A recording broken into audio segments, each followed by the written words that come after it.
Defibrillator ಮಿಷಿನಲ್ಲಿ ನಾವು ಸುಮಾರು 3 ವಿಧಾನಗಳನ್ನು ನೋಡ್ತೀವಿ. ಮೊದಲಿಗೆ ನೋಡೋದಾದ್ರೆ ಮೋನೋಬೇಸಿಕ್ ಡಿಫಿಬ್ರಿಲೇಟರ್ ಅಂತೀವಿ. ಅದೇ ಥರ ಬಯೋಬೇಸಿಕ್ ಡಿಫಿಬ್ರಿಲೇಟರ್ ಮತ್ತು ಮೂರನೇದು ಹೇಳಿದ್ರೆ AED ಅಂದರೆ ಆಟೋಮೆಟಿಕ್ ಎಕ್ಸ್ಟ್ರಾ ಡಿಫಿಬ್ರಿಲೇಟರ್ ಅಂತ ಕೂಡ ನಾವು ಕರಿತೀವಿ. ಮೋನೋಬೇಸಿಕ್ ಮತ್ತು ಬಯೋಬೇಸಿಕ್ ಅಂತ. ಈ ಮೋನೋಬೇಸಿಕ್ಗೂ ಮತ್ತು ಬಯೋಬೇಸಿಕ್ಗೂ ಏನು ಡಿಫ್ರೆನ್ಸ್ ಅಂತ ನೋಡೋದಾದ್ರೆ, ಈ ಮೋನೋಬೇಸಿಕ್ ಡಿಫಿಬ್ರಿಲೇಟರಲ್ಲಿ ನಾವು ಒನ್ ಪೆಡಲಲ್ಲಿ ಮಾತ್ರ ಎನರ್ಜಿ ಜನರೇಟ್ ಆಗುತ್ತೆ, ಮತ್ತು ಬಯೋಬೇಸಿಕಲ್ಲಿ 2 ಪೆಡಲಲ್ಲಿ ಎನರ್ಜಿ ಜನರೇಟ್ ಆಗುತ್ತೆ. ಈ ಮೋನೋಬೇಸಿಕ್ನ ನಾವು 300 to 350 ಜೌಲ್ಸ್ ಆಫ್ ಎನರ್ಜಿನ ಯೂಶಲಿ ಯೂಸ್ ಮಾಡ್ತೀವಿ. ಅದೇ ಥರ ಬಯೋಬೇಸಿಕಲ್ಲಿ ನಾವು 200 to 250 ಆಫ್ ಎನರ್ಜಿನ ಜೌಲ್ಸ್ ಆಫ್ ಎನರ್ಜಿನ ನಾವು ಯೂಸ್ ಮಾಡ್ತೀವಿ.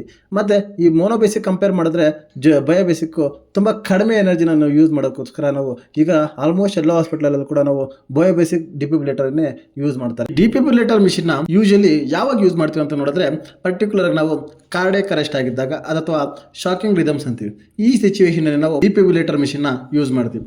ಶಾಕಿಂಗ್ ರಿದಮ್ಸ್ ಅಂದರೆ ನಾವು ನೋಡ್ಬೋದು ಪಲ್ಸ್ಲೆಸ್ ವೆಂಟ್ರಿಕ್ಯುಲರ್ ಟ್ರೆಕಿಕಾರ್ಡಿಯಾ ಮತ್ತು ವೆಂಟ್ರಿಕ್ಯುಲರ್ ಫಿಬ್ರಿಲೇಷನ್. ಈ ಟೈಮಲ್ಲಿ ನಾವು ಈ ಡಿಫಿಬ್ರಿಲೇಟರ್ ಮಿಷಿನ್ನ ಯೂಸ್ ಮಾಡ್ತೀವಿ. ಡಿಫಿಬ್ರಿಲೇಟರ್ ಮಷಿನ್ನ